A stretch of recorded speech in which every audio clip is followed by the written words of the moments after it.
vídeo sobre as manifestações teve muitos comentários. Então hoje vamos comentar os comentários.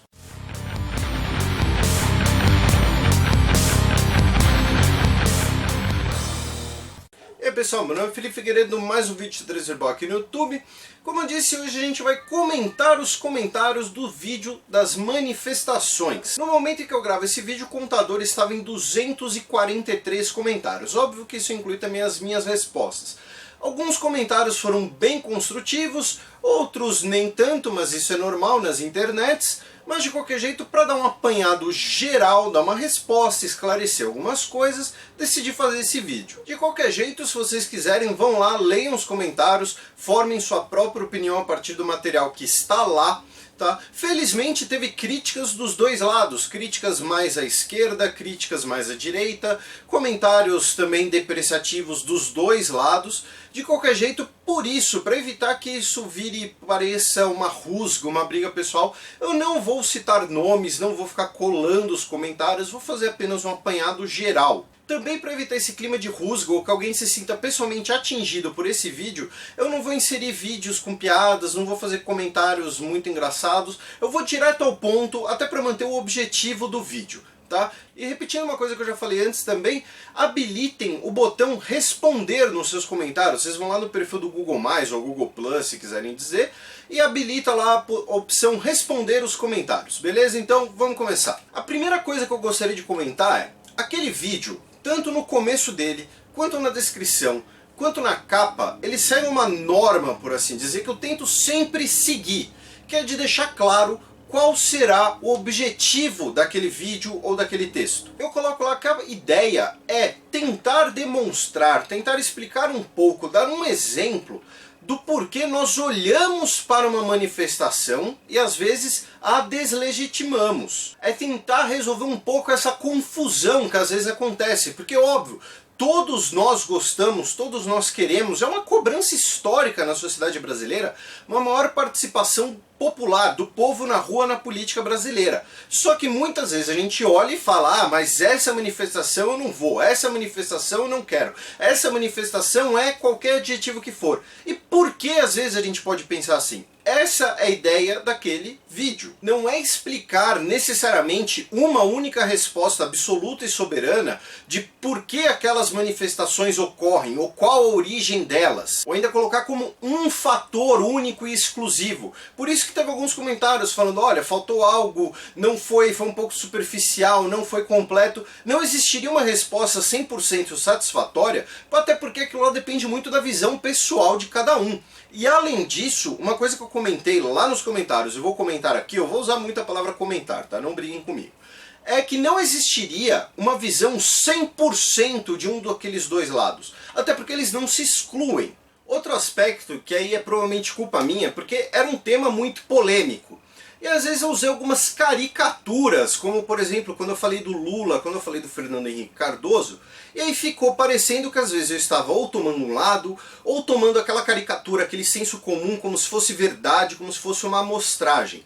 Algumas coisas que eu falei no vídeo, como por exemplo isso daqui, que mostra que um analfabeto pode ser presidente, então ninguém vai querer estudar. Repito, eram só caricaturas, tá? Eu repito, foi um erro porque é um assunto polêmico, da próxima vez eu vou tentar abordá-lo de maneira mais séria, mais direta. Outros comentários disseram que o vídeo ele era um pouco contraditório em si mesmo, já que se as pessoas estavam na rua, elas não necessariamente acreditavam naquela questão de poder descendente, ou seja, de que o poder emana de alguma instituição. Apenas em partes. Primeiro, porque como eu disse, eu não quero necessariamente explicar por que aquela pessoa está na rua, mas porque uma pessoa olha uma manifestação e desaprova. Segundo, parte dessas manifestações, parte da ideia delas, que aí eu usei algumas imagens demonstrando, e isso não é um julgamento, é de evocar algum poder. Evocar, por exemplo, um poder vindo do STF, vindo do Senado, vindo das Forças Armadas, o que for. Ou seja, evoca um poder institucional. Não encarna esse poder por si só apenas no povo. Faz esse diálogo, por assim dizer, com as instituições existentes para que as próprias instituições mudem ou façam a mudança desejada. Então, é uma evocação de poder, não é um poder exercido. Próximo, e esse é bem breve. Às vezes algumas pessoas reproduziram aquela imagem das manifestações, de que uma é formada por tal tipo de gente, outra é formada por tal tipo de gente, ou então isso não existe. De qualquer forma, os comentários que eu fiz, baseados na questão demográfica dos dois tipos de manifestação, foram apenas nas duas pesquisas citadas lá na descrição daquele vídeo e que eu repito na descrição desse vídeo aqui. Próximo, comentaram com uma pauta ampla. Não necessariamente algo ruim, pois ela pode significar uma revolução, uma pauta revolucionária, uma pauta ampla. Tudo bem, perfeito, mas existe uma diferença entre uma pauta ampla e uma pauta indefinida. Você ser contra X, Y e Z é diferente de você falar que é contra tudo isso que está aí. Então é por isso que eu fiz aquele comentário sobre uma pauta extremamente diluída. Eu concordo, repito, que ela pode tomar um caráter revolucionário. Porém, para ela ter um caráter revolucionário, você deve elencar tudo e eventuais soluções. Não apenas dizer que é contra tudo. Então, repito, uma grande pauta pode se tornar uma questão revolucionária, no sentido de que mude toda a sociedade. Porém, para isso, você deve elencar todos os pontos e dar eventuais soluções ou propostas. Não simplesmente dizer que está tudo ruim, algo assim, porque, repito, fica diluído e, na visão de algumas pessoas, repetindo o propósito inicial do vídeo, isso pode tirar um pouco da legitimidade da sua manifestação. Um comentário falou, então quer dizer que necessariamente a esquerda é ascendente e a direita é descendente.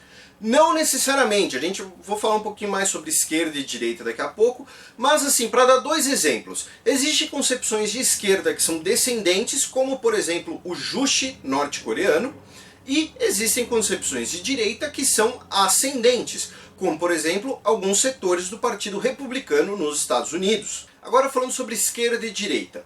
Obviamente, como vocês já devem prever, eu não pretendo esgotar esse assunto aqui.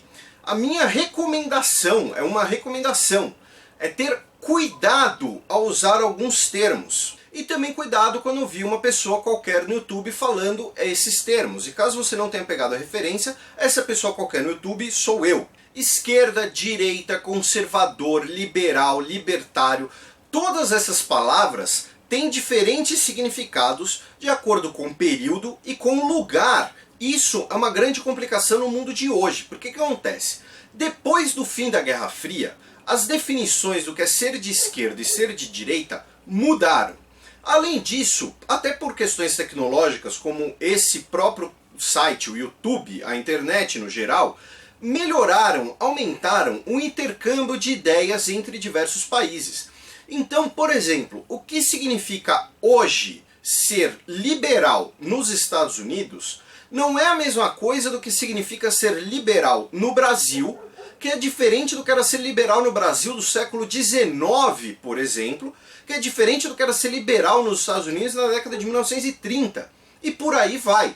Só que nós lemos diversos autores, buscamos diversas referências dos últimos 200 anos. Então às vezes as palavras não têm o mesmo contexto. Além disso, o termo direita e esquerda acaba sendo um pouco rotulante, por assim dizer, porque ele permite apenas um eixo de diferenciação entre a esquerda e a direita. Sendo que hoje existem diversas formas de agregar visões políticas usando gráficos de 3 eixos, como o compasso político, o gráfico de Nolan e o gráfico de Purnell. Então é óbvio que isso dá tema para um vídeo próprio de 2 horas praticamente. Por isso que a minha recomendação nesse momento é apenas: quando vocês assistirem um vídeo meu, ou qualquer outro vídeo, ou lerem um texto, e verem a palavra, por exemplo, conservador, liberal, esquerda, direita, e discordarem, e usarem uma outra definição, vejam se as definições são parelhas, estão no mesmo contexto, tanto de época quanto de lugar. O próximo ponto é um ponto polêmico, quando eu falo em antipartidarismo.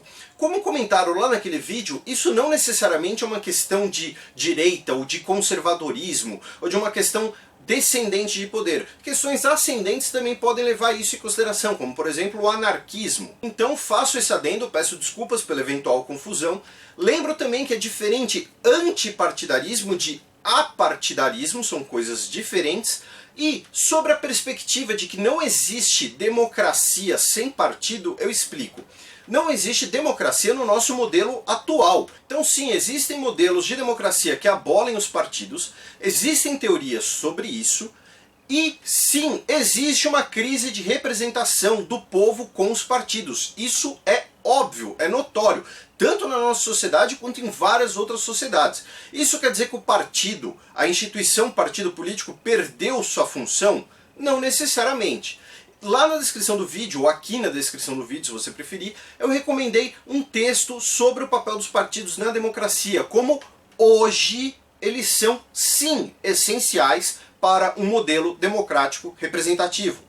Positivismo. Algumas pessoas ficaram com dúvidas sobre positivismo, que eu citei um pouco por cima. Teve também comentários bem construtivos de pessoas se dizendo positivistas. Eu citei o positivismo no vídeo sobre o golpe de 64. Eu deixo aqui embaixo um pequeno link sobre o positivismo no Brasil, que é uma introdução sobre o assunto, mas ajuda a contextualizar um pouco por que e como eu falei de positivismo no vídeo das manifestações. Estamos chegando nos finalmente, tá? Primeiro, eu queria pedir desculpas se você se sentiu pessoalmente atingido, ofendido pelo vídeo anterior. Não era minha intenção. Peço desculpas também caso alguma coisa não tenha ficado clara ou permita interpretações pejorativas. Por exemplo, teve um comentário dizendo que pareceu que eu dizia que tecnocracia e ditadura são a mesma coisa. Não, não necessariamente são a mesma coisa. Se pareceu isso, e repito, você se sentiu pessoalmente atingido, tanto na sua pessoa quanto nas suas convicções, não era minha intenção. Assim como também não era minha intenção, como eu falei algumas vezes agora,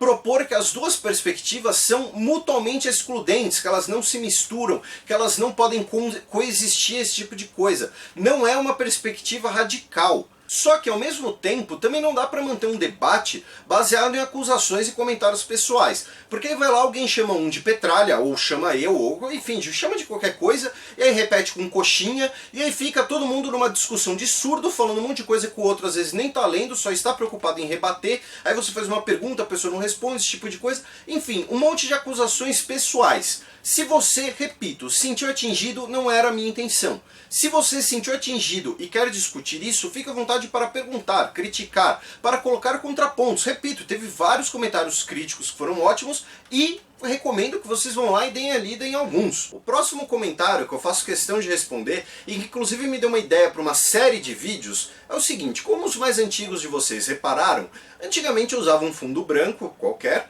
e hoje eu uso um fundo com uma arte própria do xadrez verbal. E aí falaram que o vídeo era obviamente parcial porque eu usava um fundo com coisas comunistas. Eu tive uma ideia de fazer uma série de vídeos, cada um com uma imagem que eu coloquei no fundo, explicar um pouco por que eu coloquei a imagem e o que significa aquela imagem, e falar de história, falar de política, enfim. O último tema é imparcialidade, mas eu só vou passar por cima.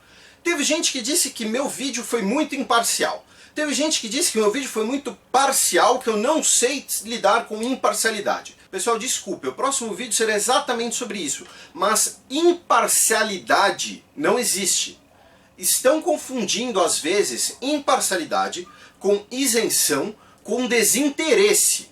Mas imparcialidade é virtualmente impossível, até do ponto de vista da formação do conhecimento. Como eu disse, esse será o tema do próximo vídeo, tá? Mas só quero adiantar para não parecer que eu ignorei, que eu passei por cima, que eu fingi que não vi, alguma coisa assim. Antes de ir embora, 3 avisos. O primeiro é o mais importante: eu decidi não fazer isso antes de avisar. Agora que eu estou avisando, eu vou implementar essa política. Comentários com discurso de ódio serão deletados. Veja, estou falando de discurso de ódio. Estou falando de entrarem aqui e, por exemplo, xingarem imigrantes haitianos apenas por serem haitianos ou negros ou por opção religiosa, esse tipo de coisa. Uma coisa é, sei lá, você achar que uma política migratória deve ser melhor formulada. Outra coisa é você achar que a política migratória é ótima. Outra coisa é você ter discurso de ódio. Tá? E a partir de agora, comentários assim serão deletados. Segundo aviso, saiu na sexta-feira o primeiro podcast do Xadrez Verbal, que a ideia é ser um noticiário, um semanário de política internacional. Toda sexta-feira, 18 horas, sai no ar, gravado lá na Central 3. Dê uma olhada e fique à vontade também para criticar, comentar. Teve algumas críticas bem legais, inclusive aspectos técnicos, tá? De não estava funcionando algum agregador, tá? Eu já repassei isso pro pessoal da rádio, assim como quando eles me passarem a resposta, eu vou falar disso. Na pior das hipóteses, eu vou falar disso no próximo podcast. E finalmente, como alguns de vocês devem ter visto, sábado teve o primeiro resumão da semana no Xadrez Verbal, em que eu comento o que teve no blog, no podcast e no canal. No próximo sábado vai ter, vai lá, dá uma olhada, às vezes você descobre que tem alguma coisa no blog que você não viu que te interessa. Então é isso aí, espero que vocês tenham gostado. Comentários, perguntas, dúvidas, sugestões, sobre tudo isso que eu falei. Eu sei que é um tema polêmico, tá? Fica à vontade para falar, mas sem ficar xingando, seja a mim, seja ao coleguinha, tá? Sem xingar o coleguinha. Então, se inscreve aí no canal, se você já é inscrito, divulga o canal. Valeu, até quinta-feira.